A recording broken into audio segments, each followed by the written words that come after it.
Well, happy Monday, and thank you for tuning into our show. I'm your host, Jim Tabor, along with Doctors Jim and Janine Fox of Doctors Nutrition in Gulfport. How are y'all? I'm doing Good morning. Doing Wonderful. good. How about Another you? one, doing great, great. Loved the football games yesterday. Yeah. Yeah, they were. a little one-sided, but They were a little bit one-sided. Anyway, our topic this morning, we're talking about, we mentioned last week teen health, but just kids' health in general. I guess if you're under the age of 18, 20, down, 21. 20, yeah. 21, something Yeah. like that. We'll call you a kid if you're under 20.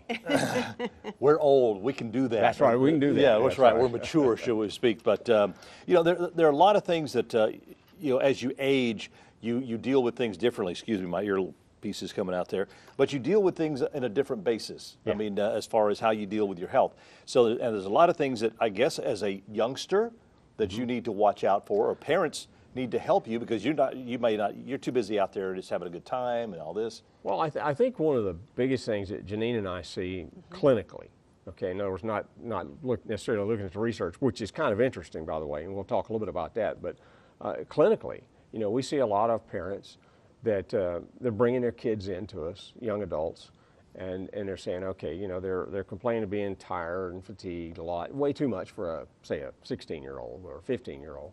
And so we do lab work on them, because typically nowadays, if you go to, because of the way the insurance is structured, and we need to do a whole show about that someday, I guess, but because of how it's structured and what they do or don't do, you take the kid to a pediatrician, they poke on them a little bit and say, yep, they look okay. But when you dig in deeper, like we do a lot of our pretty advanced blood work on them, we find that, these kids are starting to develop some of the, if you will, adult, later adult, more mature adult kind of problems, the pre-diabetes, things like that. and he said some of the kids, one reason we're doing the show is it's most of the kids. I was being see. generous. No, I was being It generous. really is Okay, most of the kids. And we said people need to know what we're seeing, because a lot of people aren't seeing that, because a lot of them don't get blood work done on their teenagers. Right. And we are seeing so much pre-diabetes in kids. We're seeing, it's happening before their parents are even pre-diabetic. So because of their diets and because of the way they've eaten. Well, I was going to say, look at the difference in the diets that we had as youngsters, as opposed to the diets they have. Exactly. Now in their adolescent years or whatever, to where they're eating a lot of the prepackaged foods and the stuff that have all the different. Food. Yeah, Well, exactly. Even taken from infants right on through, when you look at infant formulas, I dare you to read the ingredients of infant formulas. So what you're feeding them from babyhood right on through. And then, of course, once they graduate from, the infant formulas into the other stuff, it gets worse. The chicken nuggets. Chicken, well, that's anything just worse. processed. Yeah. All the packaged processed foods. And I think 2 or 3 weeks ago, or a couple of weeks ago, we talked about the study they did in Canada. And our friends in Canada are taking the bull by the horns, so to speak. They looked at they took 30 different names for sugar. Now, there's actually about 60, but they took 30 of them, and they're more common ones. And they looked at over 40,000 packaged processed foods that people eat regularly. 40,000. I dare you to name me 1,000. Okay. They took 40,000, a little over 40,000, and they found that 2/3 of them were loaded with these various sugars. And added sugars, not naturally occurring Not something sugars. that naturally occurs in a food. Sure. Yeah. We're talking about added. So everything today has sugar, and everybody's eating that. Well, they have to add it because by the time they go through all the Cardboard different don't taste good? processing and everything, it's going to lose its natural flavor. So they've got to add something else to it. Well, yeah, when you take it To apart, make it edible, when so you to take speak. it apart Right. and put it back together, cardboard doesn't taste too good. So But I really don't to think make it taste people good. have thought about. Add sugar. Add sugar. I don't think people have thought about and worried about their kids becoming diabetic. And even the scarier part is it's not just the overweight kids that we're seeing. No. We're seeing even the thin ones that we do lab work on. They can be thin, and they still show pre-diabetes. Well, I'm sure a lot of parents might think that, my kid can't become a diabetic. They're too young. Especially if So- nobody in the family is. If And we're nobody seeing else it, is, and yeah. we're seeing Yeah. it in families that nobody else is diabetic. Yeah. Because the parents say, well, nobody else in the family's diabetic. Well, you know what? It starts somewhere. And it's starting, unfortunately, we're seeing tons of it is why we decided to do this. It's because we think people out there need to know and be aware of what their kids are eating. And it doesn't just start with teenagers. We're seeing all the prediabetes in the teenagers and like over 12. We've seen some as young as 7. So we're seeing it even in younger kids. And so what you have to do is you got to start when they're young kids because they get habits. They get habits of eating and they get to where they only like certain things and that's all they'll eat. And it's actually not doing them a favor feeding them that way. No, I always, and I've probably, shall we say, miffed a few people with this over the years, and I really don't care. But I've told them that somebody in the family has to be an adult. You know, I mean, if you've got little Johnny and Sally that says, well, I only want to eat this garbage, you know, you say, look, Johnny, Sally, okay, here's the deal. You're going to have to eat some real food for a while, and we'll let you have that occasionally, but not as a normal meal. You know, I mean, it's just, we have to be adults. Somebody does. Wow. 896-0713, 800-349-0713. Those are our phone lines. If you have a question for the doctors regarding kids' health or whatever, or anything particular. Or your own health. Or your own health. Please feel free to call us. You can ask them personally or just pass your question along to our operator and they will pass the question along to us, to them, so to speak. But yeah, that's true. I mean, because it seems like it's an easy out, you know, make the kid happy. Here, okay. Here's some French fries, or you know, here, eat some chips. But that has consequences, you know, and we're always, you know, right now a big thing, you know, the new president and talking about, you know, healthcare changes and so on, and they talk about the cost of healthcare.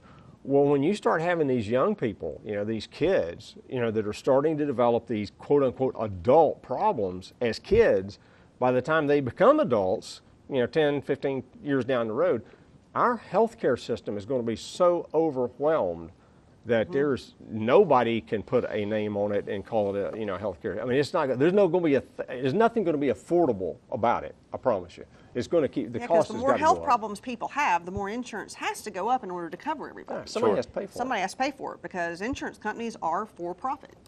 And so they have to, if the healthcare costs keep rising, they have to increase premiums. Yeah. And that's what you're going to see because what we're seeing already with kids, their health issues are going to be severe. And it's not going to be when they're 40 or 50. It's going to be in their 20s and 30s. Wow. Yeah. All right, 896-0713, 800-349-0713. Our phone lines are open to you. Give us a call, and we'll be back right after this break. And welcome back to our Monday morning edition of Healthy Living South Mississippi. Live healthy, be healthy. We're Dr. Jim and Janine Fox of Doctors Nutrition on Cowan Road and Gulfport. Sadie Biloxi asks, what kind of magnesium do you recommend for someone on Coumadin? She says she had AFib twice in 3 weeks, and the hospital gave her a magnesium drip. Yes, low magnesium can contribute to AFib. It's not the only cause, but definitely, I mean, there's a lot of different forms of magnesium that we use depending on the person. Magnesium glycinate tends to be one of the more absorbable, so is magnesium malate. Magnesium citrate is also one that can be used, but it will give you diarrhea quicker. If you take too much of it. If you take too much of it. I mean, we have the glycinate and the citrate. We have it both in powder. We have it in pills. We have it in liquid. We even have a magnesium gel for people that can't tolerate it gastrointestinally because magnesium will give some people diarrhea. Any kind. And so any kind of it would. Citrate's the one that gives you diarrhea quicker. And so we have a magnesium gel that you can rub on your skin and soak it in that way. So we have every different form of magnesium. So it really depends on the person, which one we use. And so I always say, Sadie, you can call us or come by and we'll show you which one we think's best for you. And you can even do an Epsom salts bath. Yeah. Epsom salts is magnesium. Yeah, we don't use magnesium oxide. I can say that. That's the one form that we don't use. So we have a lot of different other forms of magnesium, and magnesium is so good for overall health, and even in the kids and teenagers. That's true. Because when you start talking about magnesium deficiency, one of the problems is a blood sugar problem. Yeah. Magnesium is one of the minerals that does help with blood sugar handling. And you're seeing a magnesium deficiency is huge in the whole United States, not just in the kids. So we have a magnesium deficiency as a whole. 90% I think of Americans are probably deficient in magnesium because our foods. Some say as much as 95. Right, our foods are deficient in magnesium because the soil has been depleted. So even if you're getting a fresh food and a vegetable, it may not have what it used to have in it years ago. Wow. Okay, so magnesium's a good one for kids as well. Sure Okay. 896-0713 or 800-349-0713. Those are the phone lines that you can call in on, ask the doctors a question. Is there a certain age that parents should start looking at getting some blood work, or is there maybe things that they should look for a child? I mean, typically you think that, it's kids, 10 years old, something like that. As long as they seem to be fairly healthy and so on, maybe just some routine stuff. But now, here's the deal. If you've got little Johnny and little Sally, and they're overweight, especially gaining weight in the middle. In the midsection, the muffin top, if you will, Yeah. then you definitely need to get them checked, because that's one of the first signs of that insulin resistance that we talk about so many times. And even fatty liver, and what's really interesting. Talk about There was a this study research. that I just Great. read. I was telling him this morning because I had seen it and I hadn't even told him about it. It was out of Italy, and Italians are saying that actually 15% of their kids and teenagers, but kids in general, are actually being diagnosed with fatty liver in Italy. And it's probably, my guess is it's worse in the United States, because they're usually a little bit healthier than we are. I was going to say, they're usually a little bit healthier overseas than we are. 15% advanced liver problems because of, if you start looking at it, it is one of the fastest growing problems in the United States as a whole, is what they call non-alcoholic fatty liver disease. And what it comes from is insulin resistance in prediabetes. That's what starts the fatty liver. So we're seeing all these kids with prediabetes, so it makes sense that all the kids are going to be getting fatty liver as well. And so you're talking about kids that are already having liver problems. They're almost diabetic, and some are real close to diabetic. I mean, they're having so many issues. And you can't just tell by, and we have a lot of folks come in, and somebody in the family is diabetic. And they say, well, we checked little Johnny's sugar. We pricked his finger, we checked his blood sugar. Wasn't too bad. Okay, cool. That's only one parameter. You need to look at that, and we always do the hemoglobin A1C, which gives you like a 60 to 90 day look at that. What we're seeing the problems in when we're doing it. Their fasting sugar is usually okay, because that's the last thing that actually starts, one of the last things that starts rising. We're seeing high triglycerides, and honestly, 90% of the kids we check. Yeah. High triglycerides, we're actually seeing the high insulin, which means their body's overproducing insulin to handle all the sugar that they're eating, and then it gets to where you're insulin resistant because your cells won't let the insulin carry things in anymore. And then we're seeing the high A1Cs in the pre-diabetic range in the kids. So we're seeing all that. We're not just seeing one thing that's pointing to it. We're seeing a whole bunch of things that are pointing to these kids being very unhealthy. Even we have seen liver enzymes starting to elevate, and that usually is the first signs of fatty liver. But you don't have to have high liver enzymes to have fatty liver. And so that's, so there's so many things. Every time we do lab work on kids, we're shocked. We really are. Are you doing more and more of them? We are. nowadays? More and more. Because a lot of the kids are getting symptoms. It's not just their parents are bringing them just to do lab work. A lot of the kids are getting tired, and they can't get up, and they don't want to go to school, and they're getting depressed, and they're having all these symptoms. Having all these GI symptoms. Yeah, These they're just having vague symptoms, terrible gastrointestinal problems, just all kind of problems. So their parents bring them in because they want to know what's going on. And so that's a lot of times what happens is, they bring them in, we do the lab work, and then they're shocked when we start telling them that the kids' lab work looks worse than theirs. And that's kind of what we're seeing, unfortunately. And that's one reason we wanted to let people know. I mean, that's really what we're doing this show for, is to let people know what's out there and what you can do to live healthy and be healthy. But we want people to start now looking at their kids and doing it at a very much younger age, because if you start those habits young, you're going to have a lot of problems by the time you hit not even very old, unfortunately. 30s? Yeah, and we even have a lot of nurses that come in, and they're even telling us in the hospitals, they're seeing the increased heart attacks in the 30s and 40s. Really? Yeah. So it's not just Younger people are starting to it be the might problem. not just be this generation. It might just be we're doing more lab work now, and we're seeing it at such a younger age. Now, other things we see is all the nutrient deficiencies too. The vitamin D deficiencies, B12 deficiencies, magnesium deficiencies, iron deficiencies, everything we're checking for, we're seeing low. Well, again, in a lot of these that comes into their diets. Exactly, because they're not getting the nutrients they need, and then not getting the nutrients also contributes to everything. Because else how many kids do you know of nowadays? I don't want to eat my vegetables. Yeah, a lot of kids don't know what vegetables are. Some of them don't know what they are. Oh, no, I know. I knew someone years ago. She had a daughter that did not eat vegetables at all. Yeah. Period. I hear that a lot, and so I always say if that's the only thing they have to eat when they're young, they'll learn to eat them. Exactly. I mean, you just have to start feeding them that instead of the junk. Don't give them the junk to begin with. and then you don't have to worry about it. Start Yeah, them they'll at a- only go hungry for a little while, and they'll start eating some of those vegetables. But again, You we want to always mention that you see- want to don't get the canned stuff. Please don't get the You canned always see stuff. the best eaters, No, get real even food. as Yeah. they age. The best eaters are people that grew up on farms because they ate what they grew. And I mean, they are. Right here. When we see people that grew up on farms, they're not picky because I think they didn't have a choice. Well, you can ask anybody that knows me. We're not they're picky. I will eat anything, Yeah. pretty much. I mean, you know, again, like you said, you know, go back to when you were kids Yeah. and you're on the farm, and okay, whatever you've got an abundance of, you're going to eat it, whether you really like it or not. You know, Yeah. you wind up eating it, and sooner or later you kind of develop a taste for it, you know, and go from there. Yeah, and I mean, I grew up with seafood because I'm from here, Okay. and to this day, I could eat seafood every day. Yeah. But I mean, I grew up that way. My dad had a shrimp boat, and it was his hobby. But when he'd go out and catch 200 pounds, we ate shrimp, everything, kind of like I know. Forrest Gump. Bubba Gump, I was going to say Bubba Gump. Gump, yeah. Kind of did yeah. like him, shrimp everything. So All right, 896-0713, 800-349-0713. Phone lines are open. We'll be back in just a moment with this week's special. And welcome back to our final segment here on Good Morning Mississippi, what we do every Monday morning. Every Monday morning. Try to help you live a healthier lifestyle. That's what it's all about. And some of the things that they do actually you can find on your Facebook page. yes, Yeah. can. So you can go there, and you have a lot of things that you can update people. You send them information with on a daily basis. we do, and we even have where you can sign up for an email newsletter. I think that's on our website, doctorsnutrition.com. You know, we do have the Facebook page, and they do send out things and information and research on Specials. that. And so Specials, go right, like us on exactly. Facebook. Yeah. And we also do a podcast, which is it's usually about 15, 20 minutes, usually about 20 minutes, and we'll have different subjects. And even the subject we have today, there's probably more information you can get on our podcast because we talk, of course, uninterrupted. I mean, we actually just give out information for that length of time. And our podcast, you can either go to our website and get to our podcast, or you can go to Podbeam and type in Live Healthy, Be Healthy. All right. Specials for the week. Our Or- specials for the week. Well, okay, this week, you know, two things that we see an awful Oh, lot of in XYZ. young...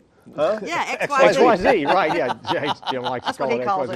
it. That's what my wife 5-HTP. calls that, because the Yeah. last thing in the evening that she takes before we go to bed is her 5-HTP. Because it really will help sleep. I mean, we It get a does. lot of these young adults that don't sleep well. We're seeing a lot of people have sleep problems as adolescents and kids. It sure are. And 5-HTP is one that can be used for depression, and it increases serotonin, and it can help attention deficit, and so can tyrosine. Tyrosine, another can. thing that it does, and we hadn't even talked about it yet on the show, is it can actually help lower cortisol, which is your stress hormone.